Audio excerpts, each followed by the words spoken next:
Howdy, howdy. Welcome back to Belgium. As I understand it, there are many Americans who think that socialism is this wonderful, great thing. And I would like to try to explain how it works here in Belgium, where we have what you might perceive as uh, socialism.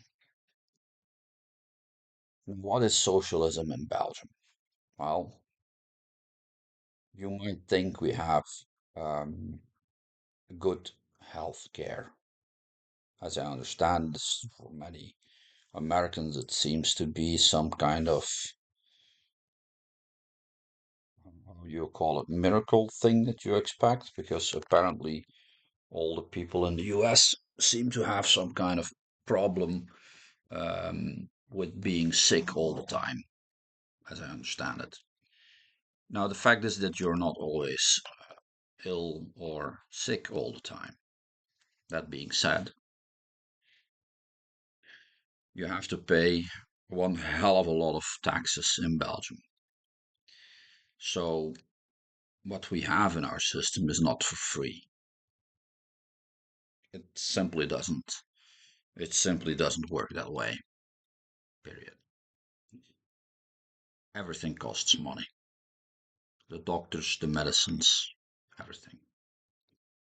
So what is free, or what you might perceive as free healthcare? What is that worth to you? If I was to tell you that if you are single in Belgium, let's say a single person in Belgium, well, if you have a regular job, you pay anywhere between 50 and 55% on income tax. That is not the only kind of tax that we have.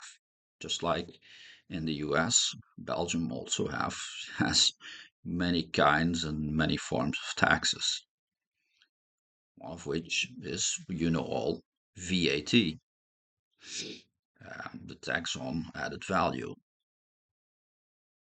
Well, we pay that as well. So that's another 21% that is on practically most items that you buy is 21%. On top of that, we pay anywhere between 6 and 12% on other items as clothing, as food, as stuff.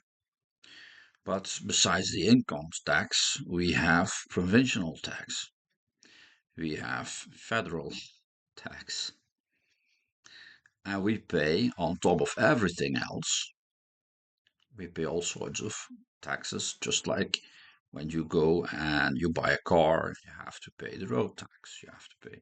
So it doesn't stop at just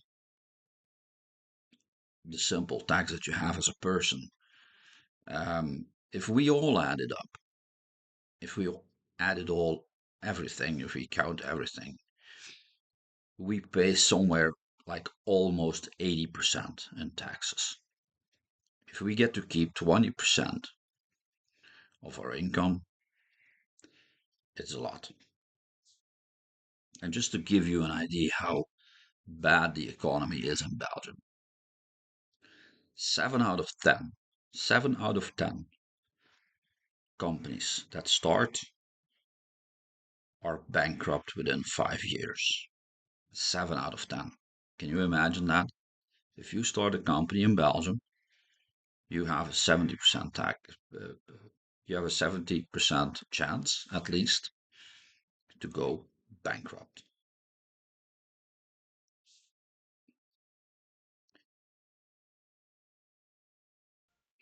So I'm not trying to burst anybody's bubble with this video.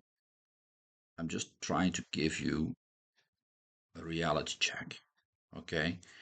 That what you call socialism, it comes at a price.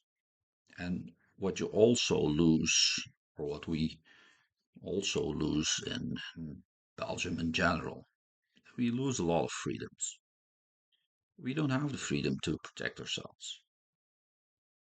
Okay, if a burglar gets into my house, I have zero, okay, I have zero right to defend myself, okay?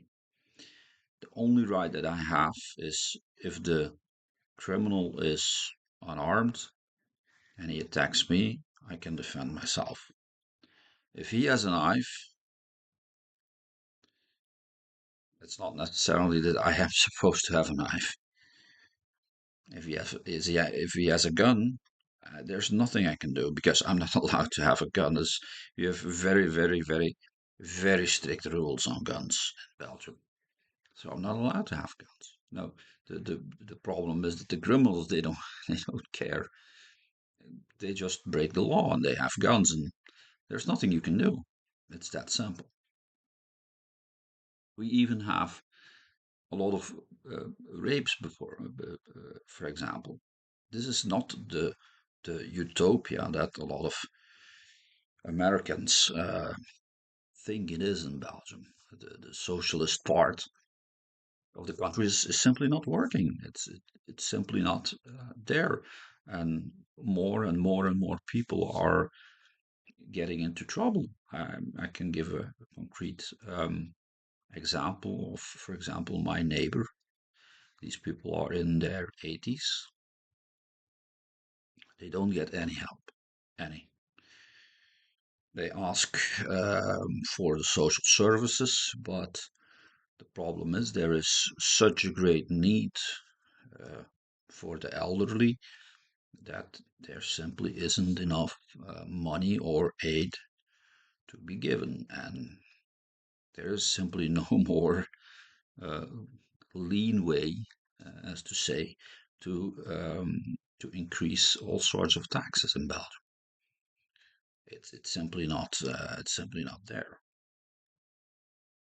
Now, I'm not saying that maybe it's much better in the US, but I'm talking about Belgium. I'm talking about so many Americans that believe that socialism is such a good thing, and it isn't.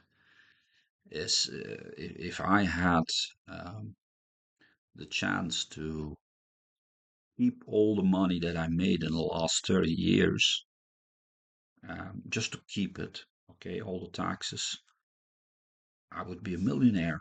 I would, I wouldn't even have to invest the money, just save it in a savings account, and I would be a millionaire. Would have at least 1 million or more.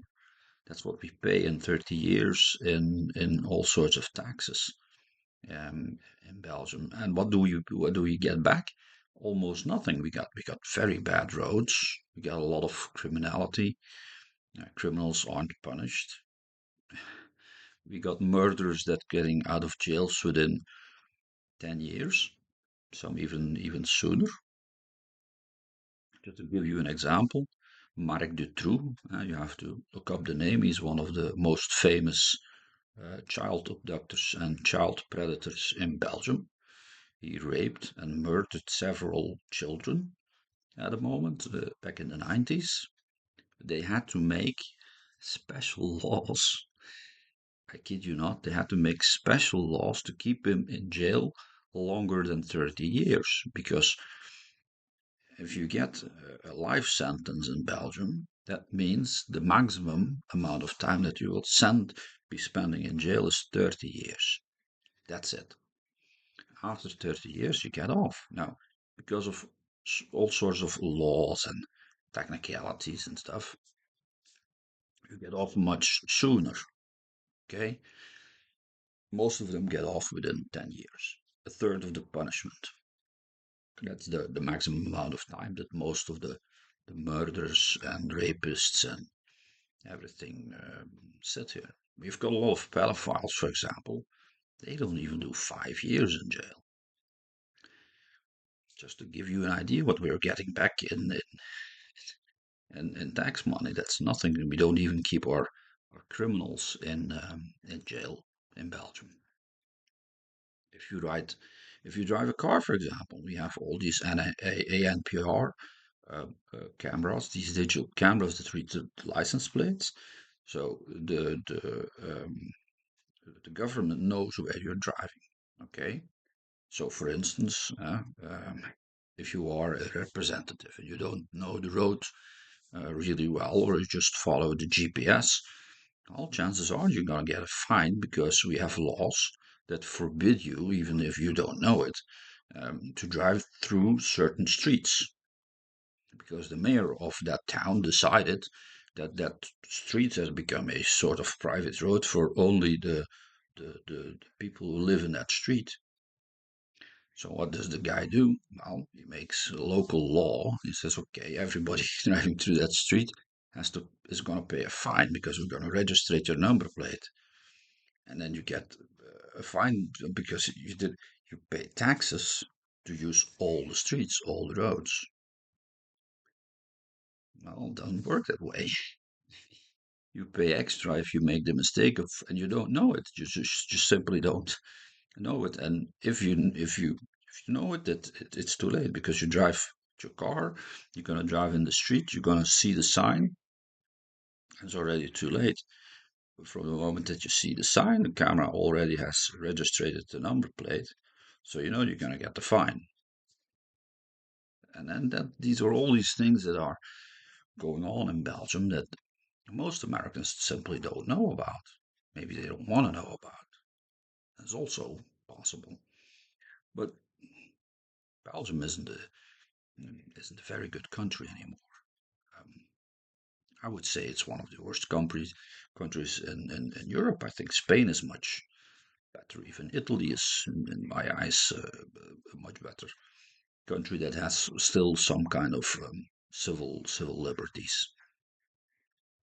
So if you are interested in following these things, also subscribe to the channel and I'll show you some more things of how the Belgian system works. For example, unemployment, what we get for unemployment or what we get with social security and stuff like that. I'm going to show it all and just see if you would really like to pay 50, 60, 70% in taxes just to have uh, social health care. Just for that, only for that. Well, I'll trade with any American any day of the week. If that's the only thing that I have to get a private insurance for or stuff like that, I'll trade for anybody, anyone. I hope you enjoyed my little talk here. So let's talk some later.